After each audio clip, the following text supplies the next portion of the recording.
उसके बाद में अमरावती है, यवतमाल है, वहाँ पे भी प्रचार चल रहा है। फिर यहाँ पे आने के पश्चात वर्धा में आ गए, वर्धा में भी प्रचार चल रहा है। और वर्धा के बाद में हम यहाँ पे चंद्रपुर में आ गए, जो महाराष्ट्र का आखिरी जिला है। इसके पश्चात में छत्तीसगढ़ शुरू हो जाता है, मध्य प्रदेश शुरू हो जाता है, गढ़चिरौली अच्छा गढ़चिरौली है, वहाँ पे भी अपना मंदिर है चामुंडा में। अच्छा चामुंडा में है, महाराज का मुझे पता है।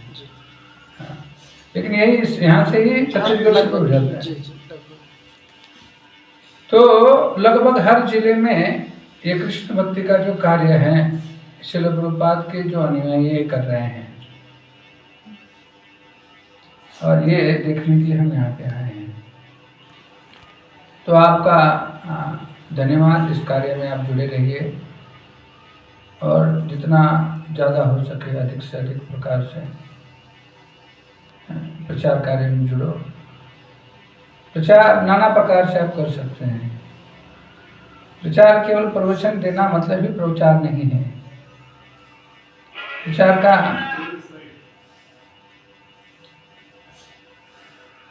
तमल कृष्ण महाराज गिरिराज प्रभु, इनका संवाद चल रहा था कोलकाता में, और तमल कृष्ण महाराज बता रहे थे कि श्याम सुंदर प्रभु सबसे बड़े प्रचारक हैं। उस वक्त में गिरिराज प्रभु वो सोचने लगे कि अरे श्याम सुंदर प्रभु तो कभी प्रवचन देते हुए मैंने देखा नहीं, उन्होंने कभी बड़ा कीर्तन करते हुए भी मैंने कभी देखा नहीं, ना मैंने उनको प्रवचन देते हुए देखा है, ना बड़े कीर्तन करते हुए देखा है, ना उनके ज्यादा फॉलोअर्स हैं। फिर भी तमल कृष्ण गोस्वामी महाराज कह रहे थे कि श्याम सुंदर प्रभु सबसे बड़े विचारक है। क्यों? तो गिरिराज प्रभु उस वक्त में गिरिराज महाराज ने उनको पूछा कि ये कैसे है, क्योंकि श्याम सुंदर प्रभु ना प्रवचन देते हैं, ना कीर्तन करते हैं, ना बहुत बड़े लाइफ मेंबर उस वक्त था वो इकट्ठा करते हैं, ऐसा कुछ नहीं करते हैं। तो उस वक्त में तमल कृष्ण गोस्वामी महाराज ने कहा कि श्याम सुंदर प्रभु ये बहुत बड़े बड़े प्रोग्राम्स ऑर्गेनाइज किए थे श्री प्रभुपाद के लिए। जैसे क्रॉस मैदान में, जहाँ पे परम पूज्य लोकनाथ स्वामी महाराज श्री कृष्ण भक्ति में पहली बार श्री प्रभुपाद से मिले, और इसके कारण बहुत हजारों लाखों लोगों को कृष्ण भक्ति में जुड़ने का और सेवा करने का मौका मिला। तो तमल कृष्ण गोस्वामी महाराज कह रहे थे कि श्याम सुंदर प्रभु सबसे बड़े प्रचारक क्यों हैं, कि उन्होंने हजारों लोगों को श्री कृष्ण भगवान की सेवा में व्यस्त किया। तो बड़ा प्रचारक कौन होता है? जो प्रचारक बड़ा प्रचारक होता है कि जो असंख्य भक्तों को कृष्ण भगवान की सेवा में व्यस्त करता है। तो इसके लिए जो जो चीजें जरूरत है, आप अच्छा प्रवचन देना चाहेंगे, देना भी चाहिए। इसके कारण जो चीज हम करें जिसके कारण जो बद्ध जीव जो है कृष्ण भगवान के प्रति आकर्षित हो जाए, उच्च प्रकार का जो कीर्तन है, मधुर कीर्तन, सुंदर प्रवचन, प्रसाद, स्वादिष्ट प्रसाद का वितरण करके, पुस्तकों का वितरण करके, भक्तों के बीच में जो आदान प्रदान है, उस आदान प्रदान से अपने व्यवहारिक जीवन के आचरण से हम क्या करते हैं, प्रचार कर सकते हैं। ऐसे बहुत सारे जो भक्त हैं जिन्होंने इस प्रचार कार्य में बहुत बड़ा योगदान दिया है अपने अपने पात्रता के हिसाब से। तो आप भी यहाँ पे अपने पात्रता के हिसाब से आप सब लोग सब भक्तों को कृष्ण भगवान की सेवा में व्यस्त कीजिए, जिसके कारण ये आंदोलन जो है ये चंद्रपुर शहर तक न सीमित रहते हुए कुछ दिनों के पश्चात में आपके यहाँ से कुछ भक्त बोलने चाहिए, प्रभु जी हमने चंद्रपुर में तो हमारा सेंटर हो चुका है, लेकिन चंद्रपुर के अंदर 7-8 तालुका प्लेसेस भी हैं। कितना प्लेसेस है? 15 तालुका प्लेसेस है। अरे बहुत बड़ा जिला है ये। तो कुछ दिनों के पश्चात में आप लोगों ने कहना चाहिए, प्रभु जी अभी हमारा चंद्रपुर में तो बहुत बड़ा सेंटर हो चुका है, भक्त की संख्या भी अधिक है, तो हमने चंद्रपुर के अलावा जो 15 जो तालुका है वहां पे भी हमने प्रचार कार्य शुरू करके वहां पे भी हमको एक्सटेंशन सेंटर करना है। तो इस प्रकार की इच्छा आप सब लोगों ने प्रकट करनी चाहिए। और कुछ दिनों के पश्चात में सभी 15 तालुका में आपने सत्संग कार्यक्रम आयोजित करके वहां पे इस्कॉन का एक एक्सटेंशन सेंटर या इस्कॉन के धरती के आधार के ऊपर आपने वहां पे सेंटर खोलने के पश्चात में अभी चंद्रपुर का हो गया। चंद्रपुर में जो 15 तालुका प्लेसेस है, तालुका प्लेसेस में हो गया। उससे बाद में आपने बोलना चाहिए, प्रभु जी चंद्रपुर जिले में 900 या 1000 गांव हैं। तो इस 1000 गांव में भी हमने प्रचार कार्य आरंभ कर दिया है। तो इसलिए सेवा क्या है? नेवर एंडिंग है। तो श्रील प्रभुपाद को एक बार प्रश्न पूछा कि श्रील प्रभुपाद इस पृथ्वी के ऊपर सभी जगह पे हमने प्रचार कार्य किया और सब लोगों को भक्त बनाया, तो फिर हम क्या करेंगे? तो श्रील प्रभुपाद ने कहा हम चंद्रलोक पे जाएंगे, स्वर्गलोक पे जाएंगे, महलोक जाएंगे, जनलोक जाएंगे और वहां के हर लोगों को इस कृष्ण भक्ति का संदेश देके उनको कृष्ण भक्त बनाएंगे। और वो समाप्त होने के बाद में पाताल में जाएंगे, नरक लोक जाएंगे और वहां के लोगों को हम कृष्ण भक्त बनाएंगे। तो हमारा जो कार्य जो है नेवर एंडिंग। कभी सोचना नहीं कि सेवा समाप्त हो गई है। तो बेसिकली ये कार्य बहुत बड़ा है और इस कार्य में सब लोगों को जोड़ना हमारा दायित्व है, हमारा कर्तव्य है। इसलिए आप सब लोग इस सेंटर के द्वारा आप एक इस्कॉन के अधिकृत सेंटर बन जाएंगे। ये केवल एक फॉर्मेलिटी है। हम आएंगे, देखेंगे और इसके पश्चात में जाके रिपोर्ट देके फिर आप प्रेजेंट करने WRDC में। एक केवल एक फॉर्मेलिटी है, लेकिन आपका एक कार्य जो है हमेशा आगे बढ़ते रहिए। इस प्रकार से रूप गोस्वामी ने उपदेशामृत में बताया, उत्साहात निश्चयात धैर्यात तत्त कर्म प्रवर्तनात् संग त्यागा सुतो वृत्ति षड्भी भक्ति प्रसिद्ध। तो उत्साह बहुत जरूरी है कोई भी कार्य को संपन्न करने के लिए। जब आप उत्साही रहेंगे, तो श्रील प्रभुपाद को लंदन जाने से पहले गुरुदास प्रभु, यमुना माता जी, श्याम सुंदर प्रभु, मालती माता जी और मुकुंद प्रभु और जानकी माता जी, उसमें से श्याम सुंदर प्रभु ने प्रश्न पूछा श्रील प्रभुपाद को, अभी हम लंदन जाने के लिए तैयार हैं, तो हम कैसे जाके प्रचार करें? तो श्रील प्रभुपाद ने एक सुंदर तरीके से चार्ली चैपलिन की स्टोरी बताई। आपने सुना होगा। श्रील प्रभुपाद का जो लीलामृत है उसमें वर्णित है। और चार्ली चैपलिन जो था वो कुछ पार्टी में गया था डांस करने के लिए। हम जैसे संकीर्तन में नाचते वैसे वो नाचने के लिए कहीं पे भी गए होंगे। तो उसका जो कोट था वो फटा हुआ था और जैसे ही वो अपने कोई गर्लफ्रेंड के साथ डांस कर रहा था तो दूसरे लोग हंस रहे थे। क्यों हंस रहे थे? कि उसका कोट फटा हुआ था, लेकिन बहुत उत्साही था। वो तो उत्साह से फिर नाचने लगा, फिर लोग हंसने लगे। तो वो उन्होंने ड्रेसिंग रूम में देखा, तो ड्रेसिंग रूम में जाके देखा कि मेरा कोट फटा हुआ है। तो फिर इन्होंने उसको कोट को और फाड़ा, और उस कोट को और फाड़ के वो जहाँ पे डांस कर रहे थे वहां से और जाके तेजी से और नृत्य करने लगा। और जितना तेजी से वो नृत्य करने लगा, दूसरे लोगों को देख के उतना उत्साह आ गया, उन्होंने भी अपना कोट फाड़ दिया। और उन्होंने भी अपना कोट फाड़ के उसी प्रकार से नृत्य करने लगे जिस प्रकार से चार्ली चैपलिन कर रहा था। पर एक ने फाड़ने के बाद में दूसरा फाड़ने लगा, दूसरा। तो पूरा जितने सारे लोग थे उन्होंने अपना कोट फाड़ के उसी प्रकार से नृत्य करने लगे जिस प्रकार से चार्ली चैपलिन। तो उत्साह बहुत महत्वपूर्ण है।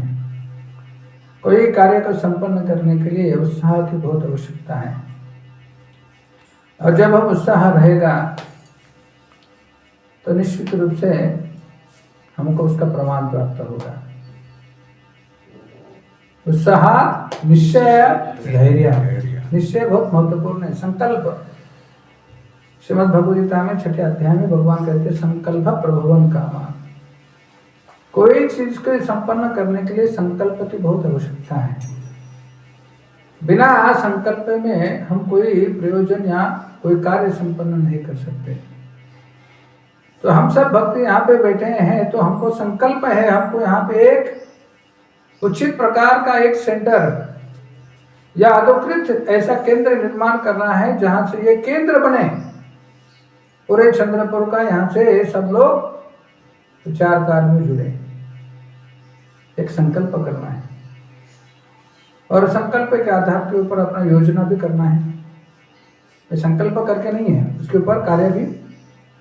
मतलब प्रतिदिन 10 लोगों ने यहाँ पे आना है मंगल आरती के लिए, जपा सेशन के लिए, सबके लिए। नहीं तो क्या होता है, हम जनरली सेंटर देखते हैं, सेंटर केवल जो मैनेजर होता है और उनके जो रेसिडेंस ड्यूटीज होती है 2 या 3 लोग उनका ही रहता है, बाकी को कौन केवल संडे टू संडे आते हैं। ऐसा नहीं होना चाहिए। ये जो सेंटर है सभी भक्तों का सेंटर है। इस प्रकार की जो भावना है भक्तों के अंदर रुजू होनी चाहिए, और उस प्रकार से सभी भक्तों को सेवा में व्यस्त करना भी बहुत महत्वपूर्ण है। तो केवल आप केवल 8 दिन में एक बार आ जाएंगे, और 8 दिन में आने के पश्चात में केवल भक्तों का संग लेके कृष्ण भक्ति करने का प्रयास करेंगे तो कितना करेंगे। तो इसलिए संकल्प, उत्साह, निश्चय बहुत जरूरी है। धैर्य मतलब पेशेंस। और श्रील प्रभुपाद ने पेशेंस के लिए, धैर्य के लिए एक बहुत सुंदर उदाहरण दिया है भगवद गीता में। ज्यादा समय नहीं लेता। क्या उदाहरण दिया है? चिड़िया का उदाहरण दिया है पेशेंस के लिए, धैर्य के लिए। चिड़िया, उन्होंने कुछ अंडे दिए थे समुद्र के किनारे। समंदर की लहर आ जाती है, और उस समंदर की लहर की वजह से वो अंडे जो है समंदर अंदर लेके जाता है लहर के साथ साथ। और चिड़िया समंदर को विनती करती है, मैंने कुछ अंडे दिए थे, आपकी लहर ने अंदर लेके गए, मुझे मेरे अंडे जो वापस दे दो। समंदर जवाब देगा? देगा क्या? चिड़िया फिर से विनती करने लगी, दोबारा विनती किया, तीसरी बार विनती किया, समंदर क्या जवाब देगा? गुस्से से चिड़िया ने बोला, हे समंदर, आपने मेरे अंडे दिए नहीं तो मैं आपको सुखाऊंगी। तो हंसी आएगी ना। कितना चिड़िया के अंदर शक्ति है समुद्र को सुखाने के लिए, कितना शक्ति है। लेकिन चिड़िया क्या कर रही है? प्रयास कर रही है। एक एक पानी के बूंद लेके दूसरी तरफ डाल रही है। ये खबर गई कहाँ तक? गरुड़ जी तक। और क्या किया? गरुड़ जी आए और गरुड़ जी ने कहा, अरे समंदर, चिड़िया, उनके अंडे वापस दे दो। अभी समंदर क्या हो गया? क्या हो गए? भयभीत हो गए और उन्होंने तुरंत जो चिड़िया के जो अंडे हैं वापस दे दिए। तो हम में शक्ति नहीं है। जिस प्रकार से चिड़िया में शक्ति नहीं है, उसी प्रकार से इस प्रचार का महान कार्य है प्रचार का, उसके लिए भी हम पात्र नहीं है और हमें शक्ति नहीं है। लेकिन जब हम कार्य करते रहेंगे तो जिस प्रकार से चिड़िया अपना कार्य कर रही थी, उसी प्रकार से चिड़िया जैसा हम छोटा छोटा कार्य करते रहेंगे तो कभी कभार गरुड़ जी जैसे महान विष्णु की हमारे ऊपर कृपा आ जाएगी और उनकी कृपा के पात्र बन के हम क्या कर सकते हैं? इस कार्य में यशस्वी बन सकते हैं। इसलिए कार्य इस पृथ्वी तल पर या धरातल पर इससे बड़ा कोई कार्य नहीं है। आप कहेंगे कि अरे कैसे? किसी व्यक्ति को कृष्ण भक्त बनाना इससे बड़ा और कार्य है, या कृष्ण भक्त या कृष्ण भक्त से जोड़ना, इससे बड़ा कार्य दूसरा कोई नहीं है। स्वयं श्री कृष्ण भगवान ने बताया, नहीं तो तस्मात् मनुष्येषु कश्चिन में प्रियकृतम, ना इससे कोई बढ़कर कोई भक्त प्रिय मुझे होगा और ना इससे कोई होगा। इससे बढ़कर होगा और इससे दूसरा अभी तक कभी हुआ ही नहीं है। इस प्रकार से श्री कृष्ण भगवान स्वयं घोषणा कर रहे हैं। तो हमें क्या बनना है? निमित्त मात्र बनना है। एक बार मैं पुस्तक वितरण कर रहा था जलगांव में।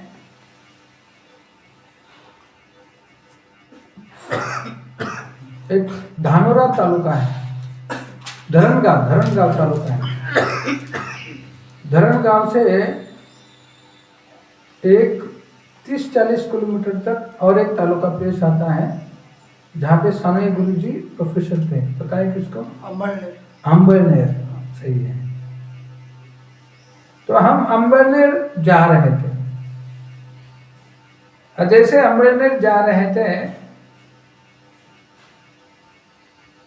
तो अंबरनेर जाते समय में, अंबरनेर ये जो है पहाड़ों के बीच में बसा हुआ एक तालुका शहर है, एक गांव है। और हम जब धरणगांव से जाते हैं तो पहाड़ों के ऊपर से जाते हैं और अंबरनेर नीचे दिखता है। और जैसे ही ये अंबरनेर नीचे दिखता है तो हम कुछ काम के लिए, कार्य के लिए वहां पे रुके। रुकने के पश्चात में हम जितने भी जैसे संकीर्तन भक्त थे वो नीचे उतरे और मैं उस गांव की तरफ देख रहा था, अंबरनेर की तरफ। मैं जब अंबरनेर की तरफ देख रहा था तो मेरे मन में एक संशय उत्पन्न हुआ। क्या संशय उत्पन्न हुआ? अरे 500 साल पहले चैतन्य महाप्रभु ने भविष्यवाणी की थी कि मेरा जो नाम का जो प्रचार है घर घर हो जाएगा। और ये देखो 500-550 साल के पश्चात में हम पहले लोग हैं जो इस गांव में जा रहे हैं प्रचार कार्य करने के लिए, पुस्तक वितरण करने के लिए। इस प्रकार के थोड़ा अहंकार की भावना और संशय की भावना उत्पन्न हो गई और मन में होने की संशय उत्पन्न होने के पश्चात में ऐसा लगा कि अरे शायद हो भी सकता है 5000 साल के बाद में, 10,000 साल के, 5000 साल के बाद में होगा, ऐसा होगा, लेकिन अभी नहीं होगा। इस प्रकार की संशय की भावना उत्पन्न करके फिर सब लोग भक्त क्या है बस में अपने जीप में बैठ गए। फिर जीप में बैठने के पश्चात में फिर अलग अलग जो स्थान दिए थे पुस्तक वितरण करने लगे। कोई लोग कोर्ट में चले गए, कोई लोग ऑफिस में चले गए। तो मुझे सेवा दी गई थी कि वहाँ पे जो एमएलए है उनसे एमएलए को मिलो और मिलने के पश्चात में उनको विनती कर दो कि आप क्या करो, 200, 300, 400, 500 भगवद गीता दान दे दो। तो एमएलए तो क्या मिले नहीं, जो भक्त थे कोर्ट में पुस्तक वितरण करने के लिए भी उनका भी कुछ गया नहीं, ऑफिस वाले भी कुछ ज्यादा रिस्पांस नहीं मिला, सब दुखी खिन्न होके मुझे भी एमएलए नहीं मिले, हम आए 1.5 घंटा वहां पे मिले, बैठने के पश्चात भी एमएलए ने कुछ मिला नहीं, वो दूसरे रास्ते से ही चले गए, उनको पता था वो डोनेशन मांगने के लिए आए हैं तो वो तीसरे रास्ते से चले गए और जाने के पश्चात में हम सब लोग उदास हो गए। और उदास होने के पश्चात में हमारे जो ड्राइवर थे, हमने तो वो जो जीप था जो हायर किया हुआ था, तो उन्होंने कहा कि देखो आप सब लोग थके हुए दिखाई दे रहे हैं, मेरी सिस्टर का घर यहाँ पे है, तो हम क्या करते हैं मेरे सिस्टर के घर पे जाते हैं, आप क्या करो, मैं आपके साथ में अभी 10-15 दिन से हूँ, आप सब लोग मुझे बहुत अच्छे लगते हो, आप क्या करो मेरी सिस्टर को थोड़ा कृष्ण भक्ति के बारे में प्रचार करो। अब सब लोग उदास बैठे थे, कुछ नहीं हो रहा था, कुछ पुस्तक वितरण नहीं हो रहा था, कुछ कार्य नहीं हो रहा था, तो कम से कम मौका आया है उनके घर पे जाके कुछ संकीर्तन करने का, कीर्तन करने का, ये सब करने का। हाँ। तो उन्होंने अपना वो जो जीप जो था उनके बहन के घर के सामने रुका दिया। जैसे ही वो जीप जो है उनके घर के सामने रुक गया, एग्जैक्टली वो जो बहन है उसके घर के सामने जो दूसरा जो घर था उसके ऊपर हरे कृष्ण महामंत्र का स्टिकर था, एक तरफ श्रील प्रभुपाद थे और दूसरी तरफ राधा श्याम सुंदर थे। तो आश्चर्य लगा, और आश्चर्य होने के पश्चात में मैं एक दूसरे भक्तों को लेके उस, अभी प्रभुपाद दिखे तो क्या होगा, अनजानी जगह है, समझो आप वहां पे गए हैं, पहली बार गए हैं और वहां पे प्रभुपाद का दिखे तो आपको क्या लगेगा, आनंद आया ना। तो तुरंत हमने मैं जाके वहां पे खटखटा, यार कौन है। तो एक माता जी कंठी धारण की, माता जी ने दरवाजा खोल दिया, तुरंत उन्होंने जैसे हमको देखा तो प्रणाम कर दिया। प्रणाम करने के पश्चात में प्रभु जी बहुत बहुत धन्यवाद, अब अंदर आ जाइए। सब भक्त क्या है, अभी सिस्टर का घर वो जो तो ड्राइवर के वो तो अलग ही लग गया, और इस घर में हम सब लोग चले गए और कहने लगे कि यार इतना सारा अम्बेडकर हम ढूंढ रहे हैं, वो स्कूल जाके आ गए, वो प्रोफेसर से मिले, सबसे मिले, कुछ हो नहीं रहा था, अभी निराश थे, और निराश होने के पश्चात में हम यहाँ पे आए उनको बहन के मिलने के लिए, और आप मिले। तो फिर उन्होंने अपना कथा बताना शुरू कर दिया कि वो कैसे कृष्ण भक्ति से जुड़े और यहाँ पे आके वो किस प्रकार से कृष्ण भक्ति कर रहे हैं उसके बारे में उन्होंने वर्णन किया। और ये होने के पश्चात में मुझे एहसास हो गया, मैंने जो संशय उत्पन्न किया था, क्या है, कौन सा संशय मैंने उत्पन्न किया था कि चैतन्य महाप्रभु की ये जो भविष्यवाणी है पूरी नहीं होगी, और ये घर में जाने के पश्चात में मुझे एहसास हो गया, अरे मैं गलत था। चैतन्य महाप्रभु ने जो भविष्यवाणी पूरी है कि पृथ्वी के हर गांव में, हर घर में ये कृष्ण भक्ति का जो आंदोलन का और चैतन्य महाप्रभु का नाम का प्रचार जरूर होगा। केवल हम सबको एक निमित्त बनना है, हम नहीं बनेंगे तो दूसरा कोई बनेगा। और ये कार्य जो है हमारे ऊपर सौंपा है, श्रील प्रभुपाद हमारे सभी आचार्य, उन्होंने हमको एक मौका दिया है।